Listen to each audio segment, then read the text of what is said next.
Well, congregation, this evening we're going to open our Bible to the book of Proverbs. Now, our text is going to be in Proverbs chapter 23, 13 and 14.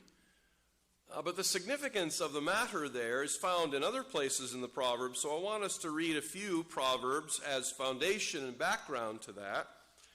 Let me just make mention that I gave one text incorrectly to Jan, so 22:5 is actually 22:15. If you were looking these up ahead of time, you might have wondered about 22:5 and said, well, that doesn't quite fit. That's because I gave her the wrong verse. So I'll make mention of it again in a moment. But let's begin at Proverbs chapter 10, and you will very quickly detect the theme of these Proverbs in connection with our text, which we'll get to in a bit.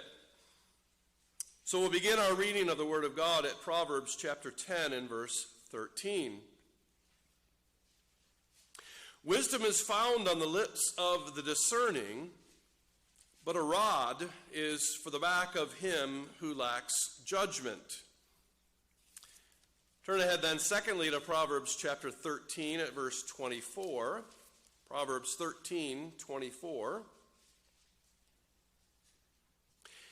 He who spares the rod hates his son, but he who loves him is careful to discipline him. And then next to chapter 22 and verse 15, Proverbs 22 and verse 15. Folly is bound up in the heart of a child, but the rod of discipline will drive it far from him. Now we'll skip our text for a moment and go to 29.